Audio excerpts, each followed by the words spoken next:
A nosa vida é nosa, compañeiros, queimémola, queimémonos, mais non como a fogueiras lindas en noite de San Xoán Trouleiro. Queimémonos, mais sexan lume de lareira as nosas chamas na noite férida de inverno.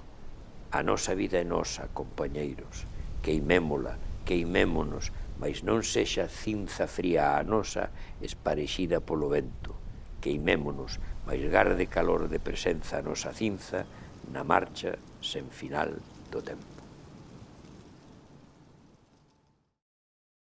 A miña produción literaria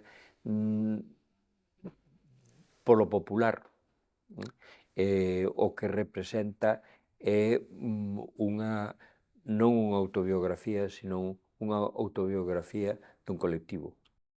O que se conta nel é algo que segue sendo a día de hoxe válido no aspecto de que cando imos ao colexio, agora se chama bullying, non sei por que dicir as cousas en inglés, antes era que os rapaces eran malos e se pegaban e acababan todo porque lle sobra testosterona, hai o feito de que hai un determinado momento en que os rapaces descubren o sexo, pura e duramente, en que comezan os amores, e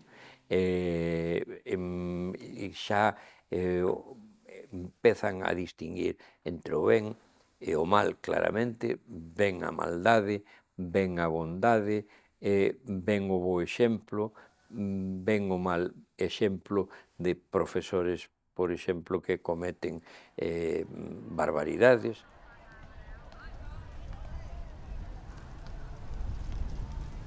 Claro, estamos falando da nosa cinza porque é unha novela que é moi popular. A forza aforcan, que no instituto a case todo o mundo lle tocou lela como lectura casi recomendada.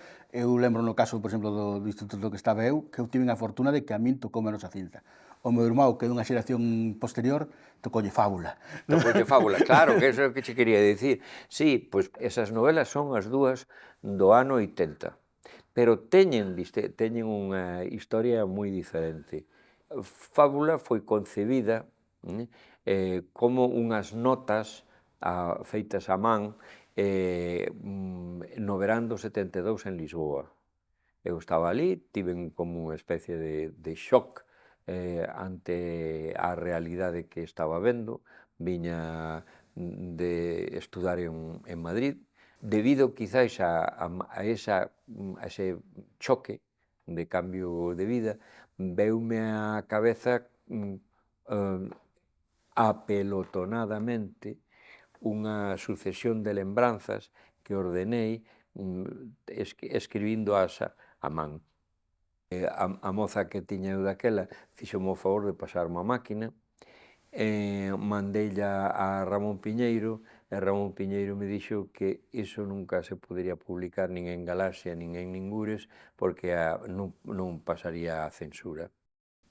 Por culpa da censura, afortunadamente, a novela, co paso do tempo, funlle dando varias voltas, funa comprimindo, fun facendo un proceso que se chama, ou se chamaba antes, debido a que eso se facía en papel, un proceso de economía de páxina, deixeina centrada nunha determinada cantidade, pero non debemos esquecer que a censura en España non acabou coa morte do Cerillita, que chamaban aquí en Ferrol, senón que os funcionarios da censura cobraban soldos e había que se mantiña a censura, e pasaron polo menos 2 ou 3 anos máis ata que me atrevín outra vez a poñela en funcionamento, sacala da gaveta.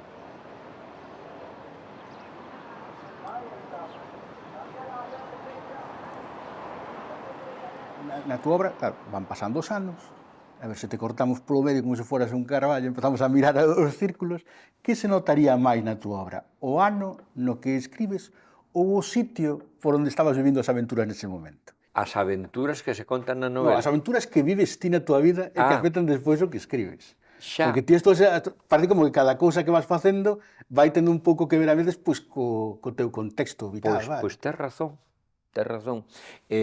No caso de A nosa cinza, coido que é unha excepción, porque eu escribín en Lisboa porque Lisboa me provocou ese pensamento, pero non está relacionada co sitio onde eu estaba cando o escribín.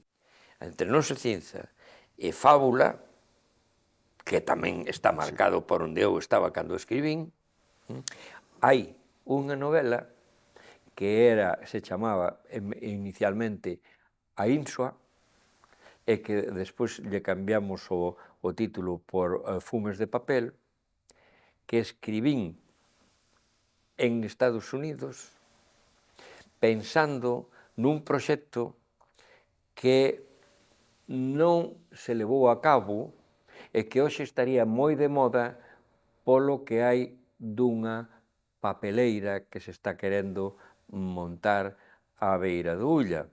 Houve un proxecto que consistía en montar unha grande papeleira na ría de Ares traendo a auga do río Eume. É un Estados Unidos que eran tempos de ecoloxía profunda, eso debe ser o ano 74, 75, escribín esa novela desde o lugar onde mandaba a ecoloxía. Eu estaba no Jersey, pero eso non quere dicir que non estivésemos oindo continuamente a California ecolóxica. Esa novela non tivo problema de censura. Esa novela é do ano 76. Non tivo problema de censura porque non tocaba nada do intocable, só falaba dunha hipótese que é o resultado de que se queira facer unha grande empresa nun lugar onde non hai costume de empresa e todo o que iso move.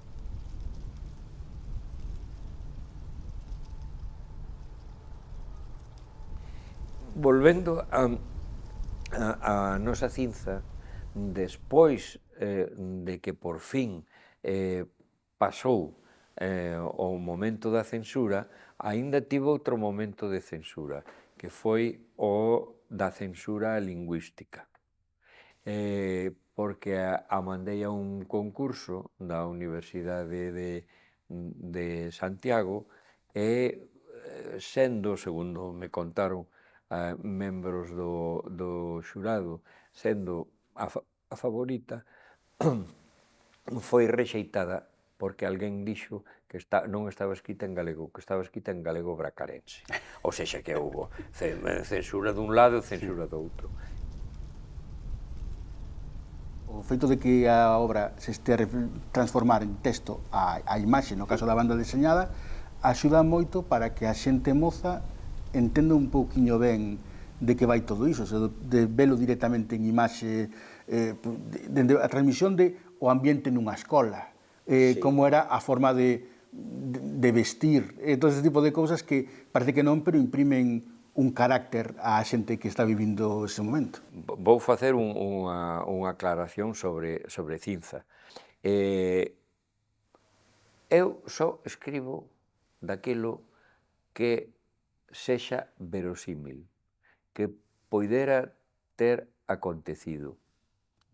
Non son capaz de imaxinar novelas de fantasía ou de ficción científica, salvo si teño que contar que teño un conto que é o Larvisión, que se me ocorreu como unha fábula referente a que Centralia, mandando en Fiordia, manda que apareza na parede das casas un discurso en imaxe, facendo a fin de contas, iso xurdiu porque estábamos pensando en facer a Televisión de Galicia.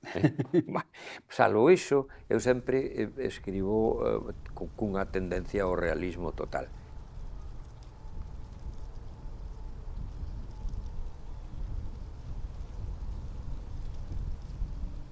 en Cinza, o que fixo Manel Cráneo foi reproducir con realismo extremo o que xa partía de realismo do texto. Hai unha escena en que aparece un carteiro de aldea. Cráneo, ilustrándose moi ben sobre como eran os carteiros nos anos 50 en Galicia, os funcionarios de correos, pintoume ali un funcionario de correos. Entón eu lle dixen, non, isto non é así, vouche facer a man como era, un paisano cunha pucha, fumando, cunhas pinzas colléndolle o pantalón na bici, porque así era. Ben, entón, a min interésame moito o que se faga, se lle suxira a quen recibe información todo o posible e máis. Si nos retrotraemos a cando eu era rapaz, ti ainda o biches, había os chamados, aquí en Ferrol, que lle chamábamos os chistes. E os chistes eran o Capitán Trueno, Roberto Alcázar e Pedrín, e todas esas cousas. Ben, e o tebeo, por Sí que hai suposto. unha cousa curiosa, que en moitos sitios chamanlle chistes á banda deseñada e chamanlle contos a decir bromas de voz a voz, que é casi como o contrario do que entendería alguén que non se criara en Galicia. O feito de que houbese eses chistes xa nos condicionou a todos nunha tendencia de lectura. Non é novo, ven de atrás.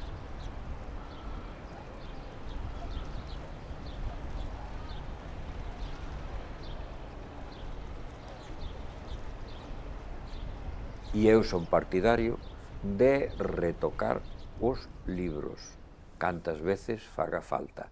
Ao contrario de algúns colegas meus, por exemplo, o meu queridísimo Xavier do Campo, veciño meu tanto, Sí. que el dicía que unha vez que acababa un libro non o tocaba máis. Pois eu non, todo o contrario.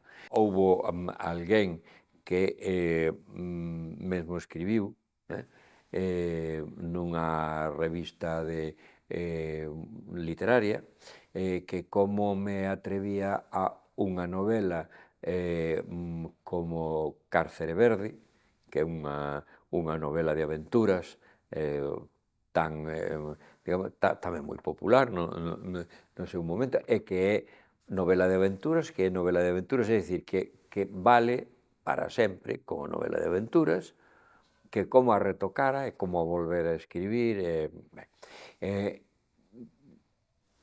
O autor, que non é a miña maneira de ver, que non é capaz de ver que o que escribiu non é arranxable desde o punto de vista de quen recibe información, para min está equivocado. Eu recoñezoche que neste momento teño un papeliño, unha cousa así, non é moi grande, con pequenas modificacións e melloras para a nova edición da nosa Cinza. E debe ser o número 21 das edicións. Sempre hai algo. Sempre hai algo.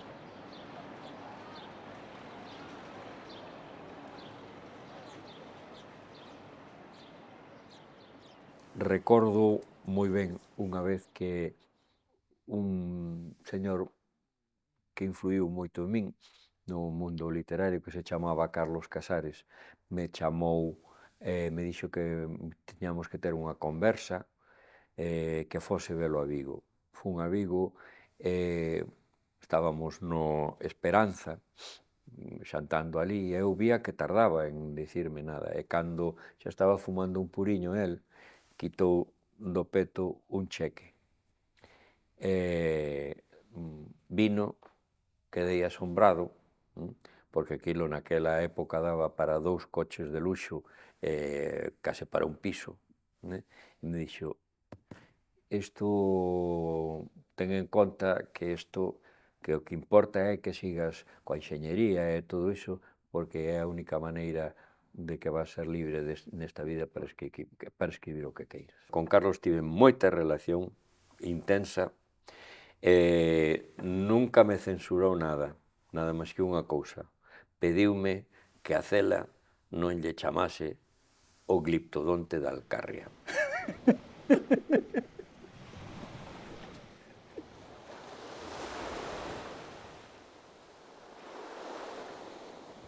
Pobre lingua dos galegos, ecceomo dos idiomas. Tes por Xudas o teu pobo e por Sanedrín as donas, por Pilatos a cultura e por Gólgota a escola, por Mortalla o folclore e por Sartego a historia. Pobre lingua dos galegos, has de rexurdir embora